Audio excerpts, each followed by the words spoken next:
Hey everybody, today we're going to talk about using Zoom to facilitate some live interaction with students in a distance learning environment. I have great news for you. Our district has purchased the educational version of Zoom for all Redlands teachers to be able to use during this all online instruction period. And the way that you're going to do that is through your Clever account, which may be new to some teachers, and maybe you didn't even do it this way last spring. Let's show you how to get everything updated. So the first thing you're going to want to do is you're going to want to head to the Clever login page. The address for that you'll find over here in my address bar. It's clever.com/in/Redlands. And this would be a good one to bookmark, or maybe even one that's already bookmarked on the district or the school or your school's homepage for quick access. Anyway, I'm going to navigate over there. And when I do, you'll notice it passes me through over here to the specific Redlands Unified School District login portal. So that's why you need clever.com/in/Redlands. Once you get here, you're going to log in. All Redlands teachers have an account for Clever. So what you're going to do is you're going to type in your username, which is your redlands.k12.ca.us email address. So you'll type that in, and then you'll type in your password. If you've logged into Clever before, but it's been a while and you don't remember the password, you can always get that by going over here to Get Help Logging In, and you can request to have your password reset. Clever will handle that for you. If this is your first time ever logging into Clever, your temporary password is welcome, all lowercase. So you can use that here, and then that will pass you through. Once you type all this stuff in, you're going to click the login button. I'm going to do it a little bit differently because I don't have students rostered to me, so I have to get in slightly differently. But you'll type all that stuff in, you'll press login, and then that will take you in through to Clever. So once you get into your Clever account, you'll notice you've got a couple of different tiles for different resources and things like that.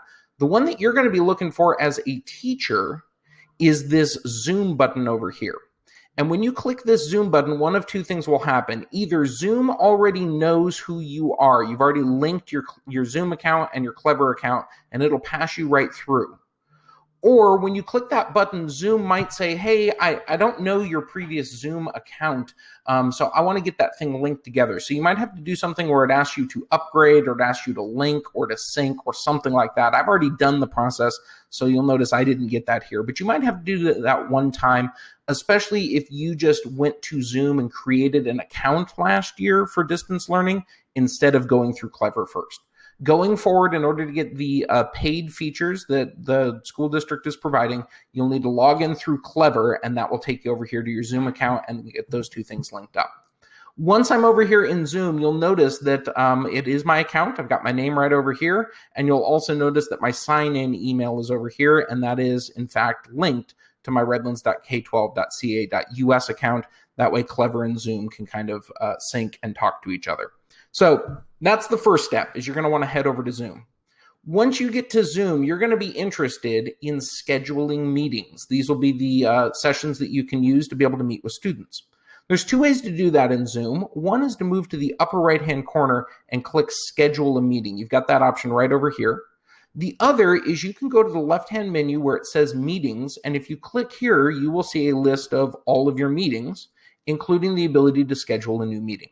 We recommend always scheduling a meeting rather than just hosting a right now meeting if you're going to be doing regular live instruction with students.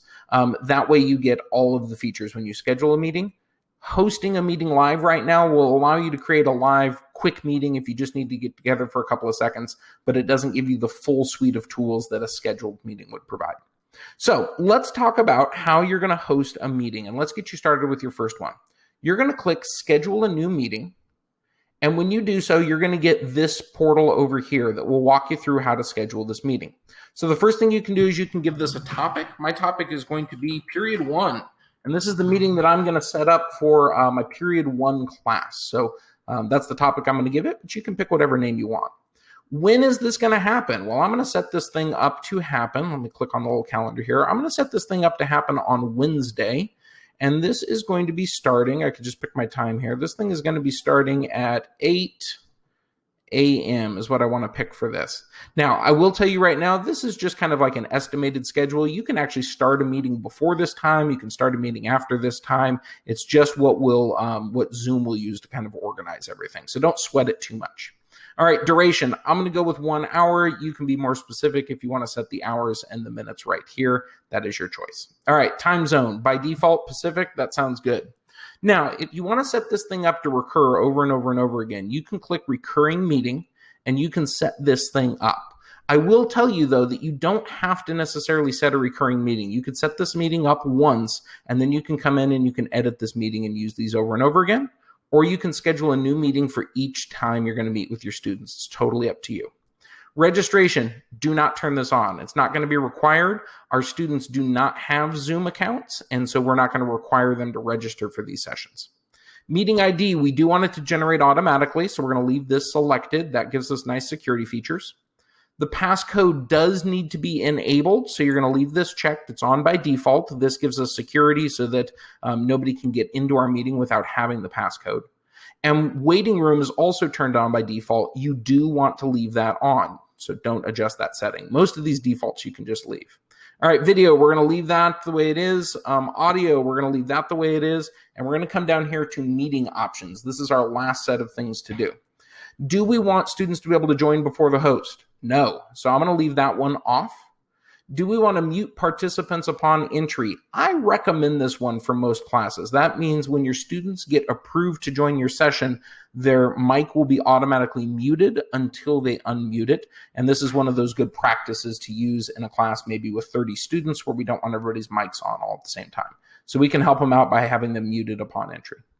Only authenticated users can join. Do not turn this one on. Remember, our students do not have Zoom accounts, so they cannot be authenticated users. And then finally, recording the meeting automatically. Yes, we absolutely do want to turn this on. I'm recording this on a Windows computer, so you'll notice I get two options. Do I want to record locally and have it saved on my computer, or do I want to record in the cloud? If you're on a Windows computer, you'll have both. If you're on a Mac, you'll have both. If you're hosting your session from a Chromebook, in the cloud will be your only option. So you have to decide, do you want this to save on Zoom's server, that would be in the cloud, or do you want your video saved on your actual computer? Some teachers may pick this, some teachers may pick this. It's up to you and how you want to do it. If you'd like to know more about recording features, take a look at one of our other videos that specifically dives into that. Okay, lastly, before I click save, you'll notice there's a section down here for alternative hosts. And this is going to be important if you ever have to have a guest teacher or a substitute take over your Zoom session for a day. This is where you would need to type in their Zoom email address, whatever email address is tied to their Zoom account.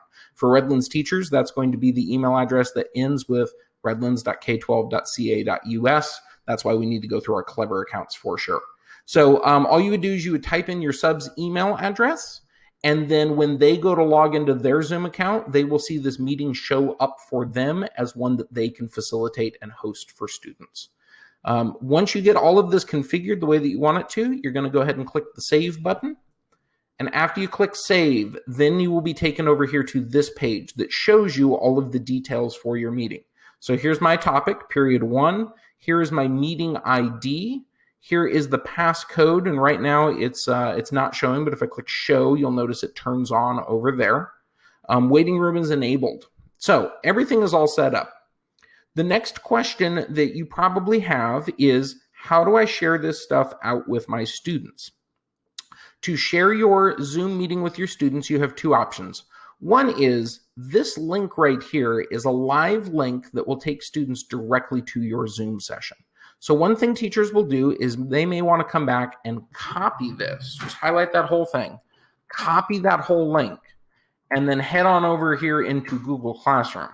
Once you're in Google Classroom, you can do something like you can create an announcement over here on the homepage and say, here's the information for today's Zoom session. And then one of your options here is to add a link, and we can just go ahead and paste in the link right from here. I'm going to press Control-V. That whole link will come in. I will click Add Link, and that's it. That's all students need. If they come over here to my Google Classroom, I'm going to click Post now. If they come over here and they click on this link, it will take them directly into our meeting. This link has both the meeting ID and the password embedded in it, so students don't need anything else. But what if you're not using Google Classroom, or what if you want to send your information out to your students differently? You could alternatively tell students what your meeting ID is. So let me go ahead and take that. And let's go over here and edit this post. And what I could do is I could give students the meeting ID and paste that in there. And then I could give students the password for today's Zoom meeting. And so here's my password. I'm going to copy this as well. Pop that thing in there.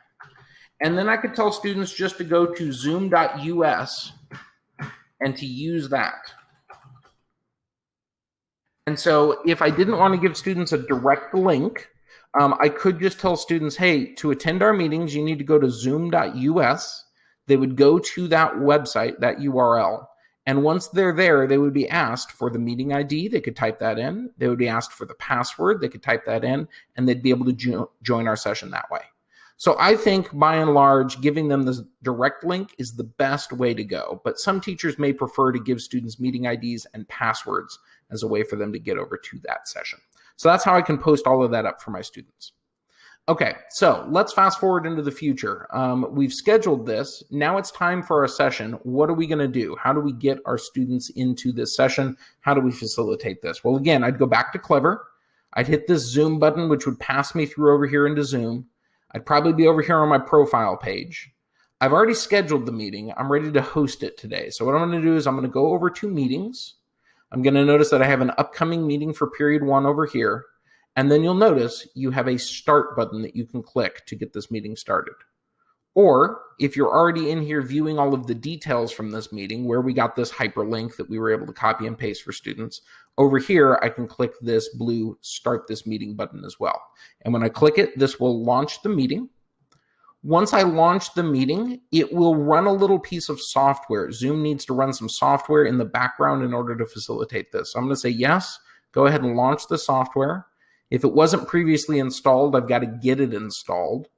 Once it is installed, though, then I've got this little Zoom portal over here. And as students try to join this meeting, I will have a little waiting room set up and I can approve them to join one by one. Okay, that is the basics of getting started with Zoom, creating a session, getting logged in, creating a session, and getting those links out to students. Hope you got a lot out of this video, and I hope you look forward to using the software to have some great interactions with students.